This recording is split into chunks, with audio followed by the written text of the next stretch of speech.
Doesn't look like much now, but I guarantee this fish has never been shown on YouTube before.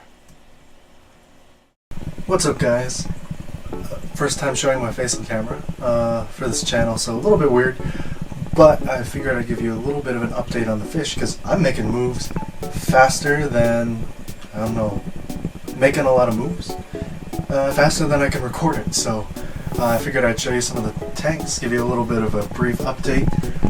Anyways, this tank is my 40-gallon breeder, and it currently houses, I would say, the rarest rainbow fish and the most desirable rainbow fish in the world.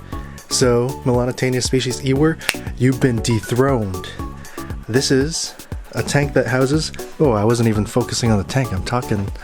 This tank houses Melanotaenia species Tawa. Now the Tawa are just juveniles right now, but I've been growing them out from Gary Lang, and they're just starting to get a little bit of their coloration. That male, you can see he's got a little bit of white edging and that red tail. They're gonna be beautiful. They got almost like a Kamaka or Pygmaea-esque blue to their body, with that white edging to the second dorsal and then the anal fin, and will just be gorgeous. So those are growing out. I got about 12 that are healthy in here, and unfortunately about 8 that I have to cull. They are the ones that kind of swim at the weird angle. I've been hesitant to do so because they're still swimming and they're eating, but it's just something that's probably going to have to be done eventually here. I also have these cute little black tiger Dario in here. Got I think it's a male and this might be a sneaker male, but they're cute little things. This tank also houses 4 183 starlight, or I guess blue seam ancestris plecos, some Rainbowfish cories, and 1 Corydorus equus, and some Autosynclus too. In the breeder net there, got some of Dean's Vienna guppy fry, or fry that I have been raising up. Those are gonna have to be culled too. There's 2 healthy, and the other 4 have really bent spines, but keeping them alive for the breeder points. But eventually those will probably have to be culled. They're not doing too hot. And then there's also one of Dean's L333 plecos in here too. Of course, none of them are probably going to make an appearance, but man, I gotta make sure I'm pointing the camera at something when I'm talking. But anyways, this tank is one of my favorites right now, just because it houses such rare species of rainbow fish. And right now the plan is to keep it as is, but I might introduce some pseudomugils in here, some blue eyes, but right now, no. Eventually I'm gonna probably take out a pair or a reverse trio, get these breeding. I know I mentioned it earlier in the video, but this species of rainbow fish has got to be the rarest and one of the coolest in the world. There's not many people that have it outside of Gary Lang, Johannes Graf, Wim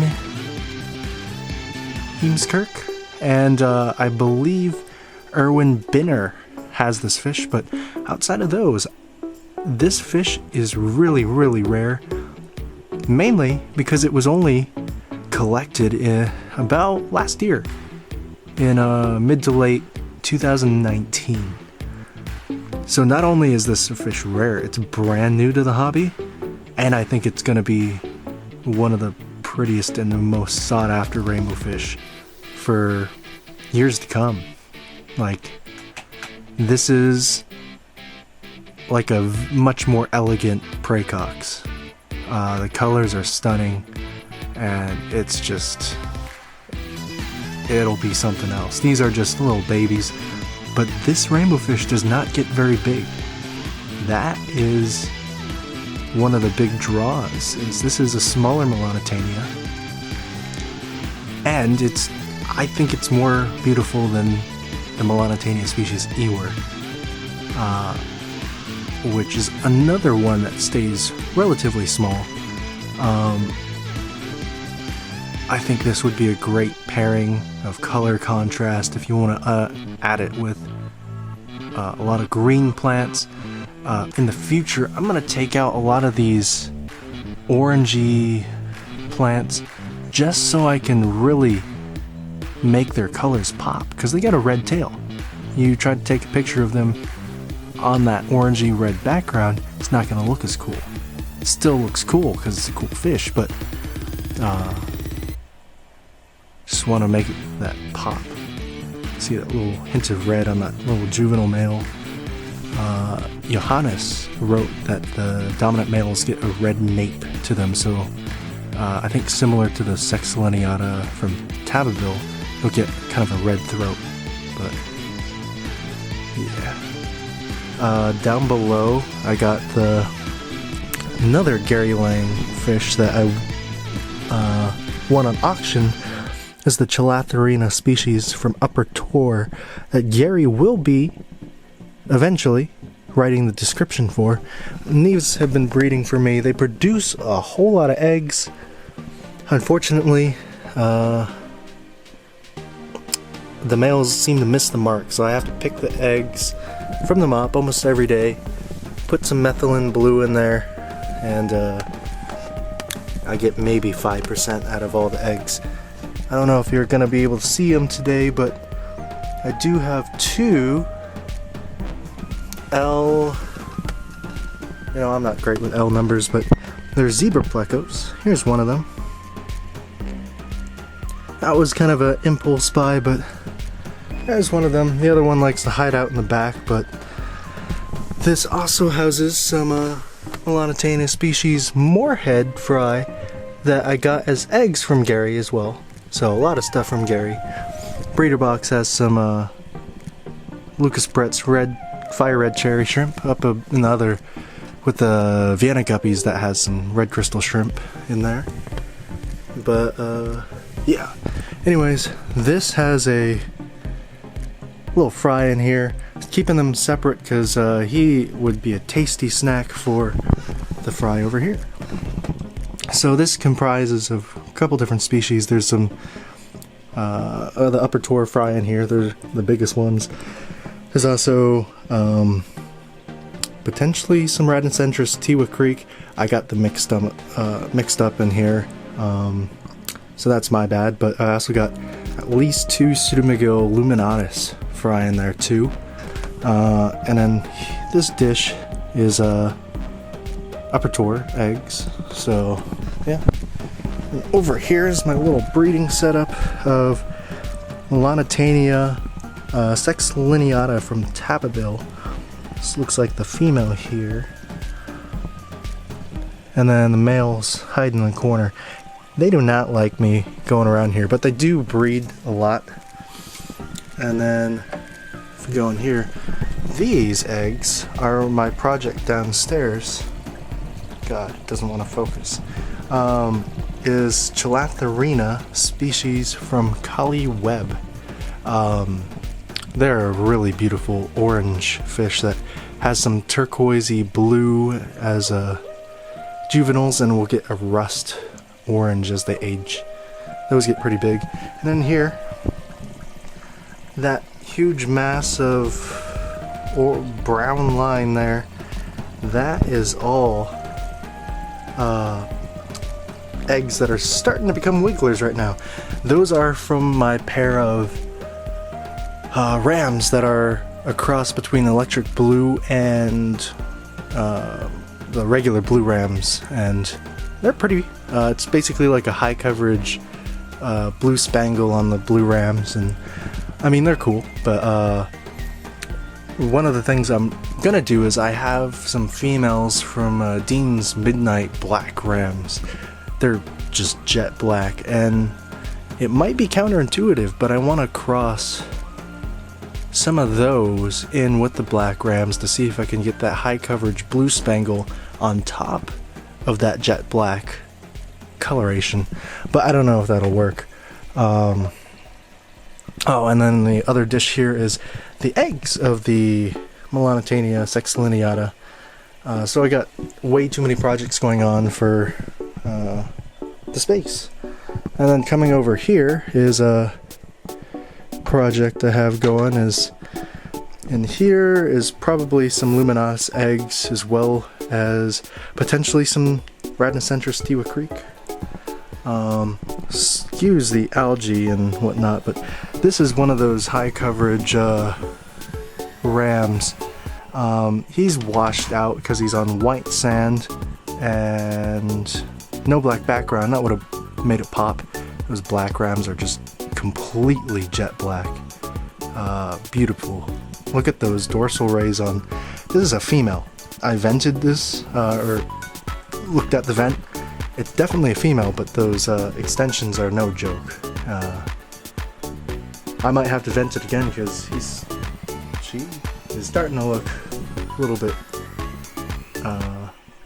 more male-like every day. But I'm letting the algae grow just because it sucks up some nutrients. This is a newer tank, has some cool plants in there like the Rhamnocentris, Japan Red, Echinodorus, Aflame, and a lot of different rare plants, Rotella Wayanad, Tonia Lotus Blossom, Areocalan, Feather Duster. I